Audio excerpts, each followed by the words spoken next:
ta'allam fa innal ilma zainun li ahlihi wa fadlun wa unwanun li kullil mahamidi wa kun mustafidan kulla yaumin ziyadatan minal ilmi wasfa fi muhuril fawaidi. Pemirsa sekalian, assalamualaikum warahmatullahi wabarakatuh. Alhamdulillah wassalatu wassalamu ala rasulillah wa ba'du. Ayyuhal musyahidun al-kiram, itu tadi yang saya nyanyikan ialah salah satu penggalan syair dari kitab yang akan kita review pada kesempatan kali ini.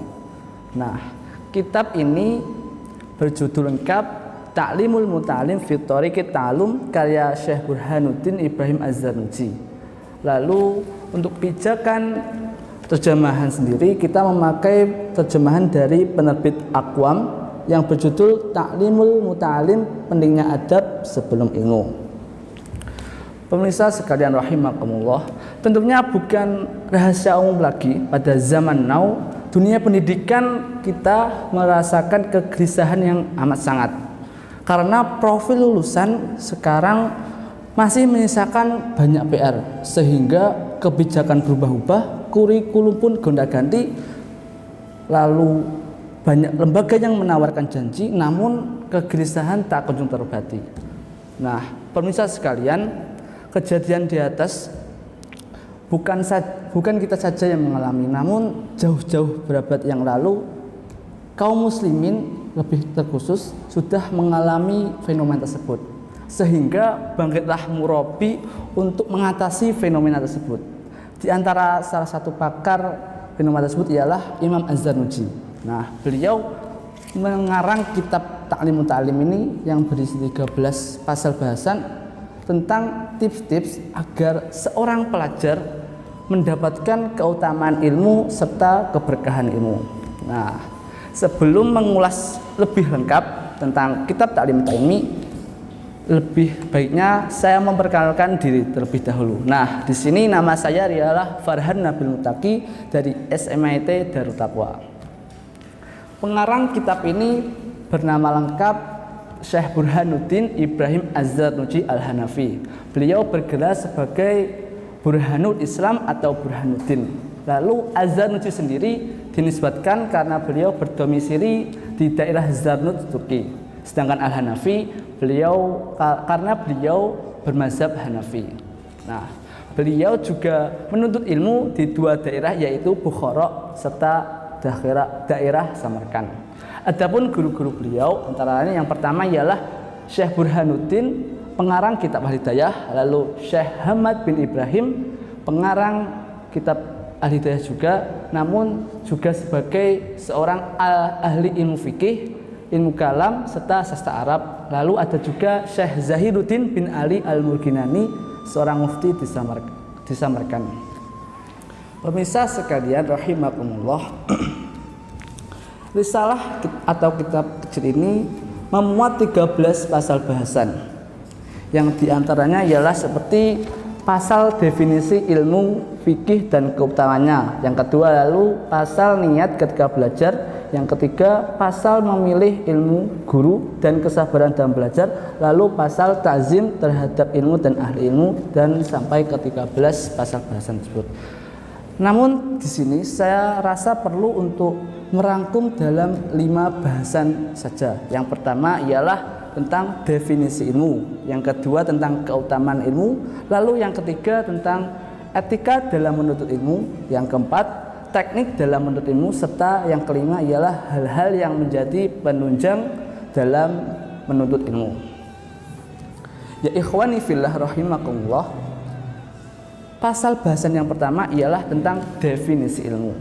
Terkait kewajiban menuntut ilmu, beliau Imam Az-Zarnuji menukil sebuah hadis dari Rasulullah SAW yang berbunyi, "Thalabul ilmi fardhatun ala kulli muslimin wa muslimatin." Menuntut ilmu itu wajib bagi kaum muslim laki-laki maupun kaum muslim perempuan. Nah, ikhwani fillah rahimakumullah, agar tidak ada kesalahan dalam memahami hadis tersebut, Imam Az-Zarnuji sendiri mengartikan ilmu dan fikih secara singkat. Beliau berkata, Bismillahirrahmanirrahim. Qala al-mu'allif rahimahullahu ta'ala nafa'ana bihi wa bi'ulumihi fid dharaini Allahumma amin.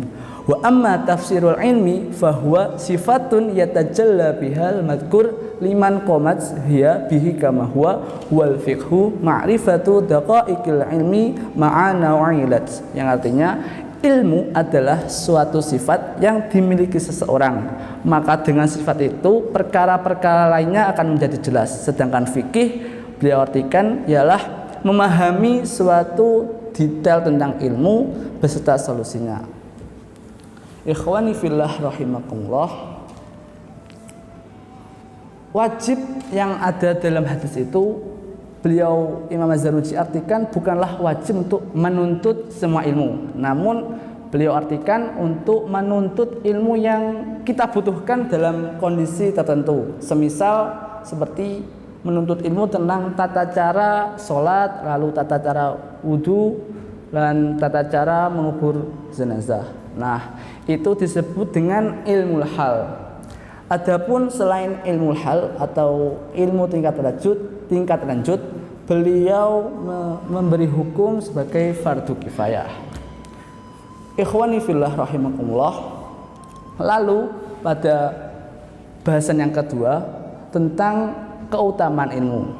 Di sini dalam bahasan yang kedua, Imam Az-Zarnuji sendiri menukil sebuah syair gubahan dari ulama pembesar Hanafi yang bernama Muhammad bin Al-Hasan yang berbunyi, Ta'allam fa innal ilma zainun li ahlihi wa fadlun wa unwanun li kullil mahamidi wa kun mustafidan kulla yaumin ziyadatan minal ilmi wasbah fi buhuril fawaidi tafaqqah fa innal fika afdalu qaidi ilal birri wat taqwa wa adalu qasidi huwal ilmul hadi ila sunanil huda huwal hisnu yunji min jami'i syada'idi fa inna faqihan wahidan mutawari'an ashaddu ala syaitani min alfi abidi. Nah, maksud syair tadi Imam Az-Zarnuji menjelaskan yang pertama ialah ilmu adalah anugerah dari Allah Subhanahu wa taala yang khusus diberikan untuk manusia. Yang kedua, dengan ilmu kita mendapat sarana ketakwaan dan kemuliaan di sisi Allah Subhanahu wa taala. Lalu yang ketiga ialah orang yang berilmu lebih ditakuti oleh setan ketimbang 1000 ahli ibadah namun tak berilmu. Nah, ikhwani fillah rahimakumullah. Lalu pada bahasan yang ketiga adalah bahasan yang menjadi poin penekanan utama dari Imam Az-Zarnuji sendiri, yaitu tentang etika dalam menuntut ilmu. Beliau menganjurkan kita agar berniat yang benar dalam belajar. Nah, apa saja niat yang benar dalam belajar itu? Nah, yang pertama Imam Az-Zarnuji menjelaskan dan menyebutkan untuk berniat mencari ridho Allah Subhanahu wa taala. Lalu yang kedua berniat menghilangkan kebodohan dari dalam diri dan orang lain. Serta yang ketiga ialah berniat mensyukuri nikmat akal dan kesehatan badan. Lalu Imam Az-Zarnuji sendiri juga melarang untuk thalibul ilmi untuk berniat semisal mencari pengaruh agar orang-orang condong kepada dirinya, lalu untuk berniat mengumpulkan harta benda dunia dan berniat untuk mencari jabatan di dunia. Namun karena beliau Imam Az-Zarnuji sendiri pribadi yang solutif, beliau mengkompromikan bahwasannya boleh saja kita seorang thalibul ilmi memiliki cita-cita yang berorientasi keduniaan, asal cita-cita itu bukan tujuan utama, melainkan hanya menjadi wasilah untuk menjalankan amar ma'ruf nahi munkar, karena tugas utama kita ialah seperti itu. Nah, ikhwani fillah ya rahimakumullah, etika yang kedua ialah ta'zim terhadap ilmu dan ahli ilmu. Beliau berkata kurang lebih seperti ini: seorang pelajar tidak akan mungkin mendapat ilmu yang bermanfaat kecuali menghormati dan menghormati ilmu serta ahli ilmu tersebut. Pernyataan ini mungkin asing untuk kita sebagai manusia zaman now, namun beliau juga menguatkan dengan contoh-contoh keberkahan dari ulama. Nah, dalam hal adab, beliau mencontohkan adab dalam memuliakan ahli ilmu, antara lain seperti yang pertama, tidak berjalan di depan guru, lalu tidak menduduki tempat guru. Yang ketiga, tidak menjauhi keluarga maupun nasab keturunan guru. Lalu beliau juga menjelaskan tentang cara memuliakan ilmu, antara lain yang pertama untuk menjaga wudhu dalam setiap kegiatan pembelajaran. Yang kedua, untuk tidak meletakkan sesuatu yang sekiranya bisa merendahkan sifat suatu buku. Lalu meletakkan juga kitab tafsir selalu di atas. Dalam pasal ini seolah-olah Imam Az-Zarnuji mau mendobrak tatanan transfer keilmuan yang dalam pendidikan modern sekarang itu memberi hak porsi yang sama atau malah lebih kepada murid ketimbang gurunya, sehingga dalam hal kemanfaatan ilmu guru pun kehilangan jiwa-jiwanya dan seorang murid pun luput dari kemanfaatan ilmu. Nah, ikhwani fillah rahimakumullah, etika yang ketiga ialah bertawakal. Beliau menganjurkan kita untuk selalu bertawakal, berusaha dan memasrahkan segalanya kepada Allah Subhanahu wa taala. Dan beliau juga menganjurkan untuk selalu berhusnuzon kepada sesama muslim, karena sabda Nabi SAW, "Dzannu bil mu'minina khairan", berprasangka baiklah kepada sesama muslim. Ya ikhwani fillah rahimakumullah, etika yang keempat ialah kasih sayang dan nasihat. Imam Az-Zarnuji sendiri menyatakan bahwa seharusnya seorang pelajar itu memiliki jiwa kasih sayang, mau memberi nasihat tanpa disertai iri hati, serta selalu menjaga rasa belas kasihan. Lalu etika yang kelima tentang bersikap warok dalam menuntut ilmu. Imam Az-Zarnuji mengharuskan seorang pelajar itu mempunyai sikap warok. Nah, sikap warok itu ialah sikap untuk menjaga diri kita dari hal-hal yang bisa merendahkan.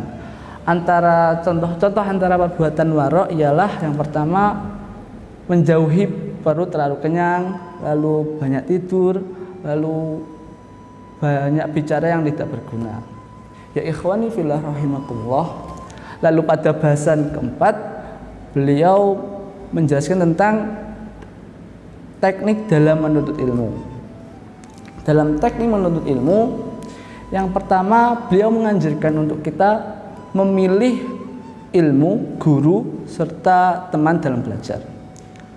Dalam memilih ilmu, beliau Imam Az-Zarnuji menganjurkan untuk memilih ilmu dan mempelajari ilmu-ilmu dasar agama terlebih dahulu. Nah, setelah itu baru mempelajari ilmu-ilmu yang lainnya. Misal, kita mempelajari ilmu tauhid agar beriman pada Allah dengan dalil, bukan hanya secara taklid.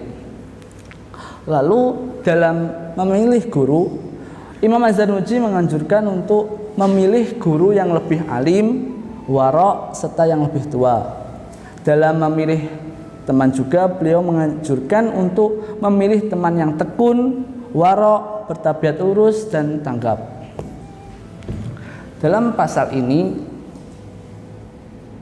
pada masa sekarang, untuk memilih ilmu, guru, serta teman dalam belajar, nasihat sang Imam Az-Zarnuji bisa diaplikasikan semisal dengan sang murid dan walinya mencari informasi baik melalui media maupun orang-orang yang terpercaya, lalu memusyawarahkan tentang lembaga yang di dalamnya memuat kriteria yang telah disebutkan Imam Az-Zarnuji tersebut. Nah, ikhwani fillah rahimakumullah, lalu beliau juga menjelaskan etika yang ketiga ialah tentang belajar giat, tekun, dan cita-cita yang tinggi. Imam Az-Zarnuji menyatakan seorang pelajar harus memiliki kesungguhan, tidak kenal lelah, serta selalu berusaha dengan giat. Lalu pada etika yang keempat, beliau menjelaskan tentang permulaan belajar, kadar dan urutannya. Imam Az-Zarnuji menjelaskan bahwa permulaan kegiatan pembelajaran lebih bagus pada hari Rabu berdasar pada hadis Nabi SAW yang berbunyi, "Ma min syai'in budi'a yaumal arbi'a illa waqad tama." Tidak ada yang dimulai pada hari Rabu kecuali ia telah sempurna. Sedangkan dalam memilih kadar dan urutan belajar, beliau menganjurkan untuk guru-guru memilihkan ilmu-ilmu yang praktis, ilmu-ilmu yang lebih mudah, lalu step by step menuju ilmu yang ketingkat tinggi.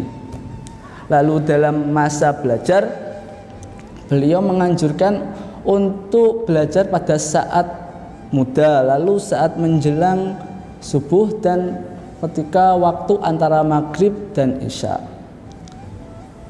Ikhwani fillah rahimakumullah. Lalu etika yang keenam ialah mengambil faidah dalam setiap kesempatan. Imam Az-Zarnuji menyatakan bahwa untuk mengambil faidah bisa dengan cara selalu menyediakan alat tulis untuk mencatat segala yang dijelaskan oleh guru kita sebut. Ya ikhwani fillah rahimakumullah. Selain etika dan teknik, beliau juga menambahkan hal-hal penunjang, yaitu yang kelima ialah hal-hal yang menjadi penunjang dalam menuntut ilmu. Apa aja hal-hal yang bisa menunjang itu? Beliau menyebutkan hal-hal yang bisa menguatkan dan melemahkan hafalan. Nah, semisal beliau menyebutkan hal-hal yang bisa menguatkan hafalan antara lain seperti kesungguhan, lalu bersolawat kepada Nabi, salat qiyamul lail, lalu membaca Al-Quran dengan cara melihat atau bin nadar.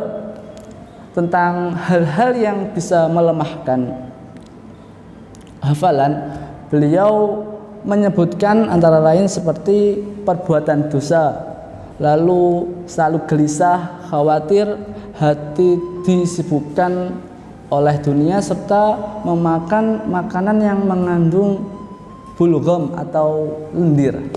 Nah, ikhwani fillah rahimakumullah, selanjutnya dalam hal-hal penunjang dalam menuntut ilmu, beliau juga menjelaskan tentang hal-hal yang bisa menjadi datangnya rezeki dan penghalangnya rezeki, serta bertambah maupun berkurangnya umur.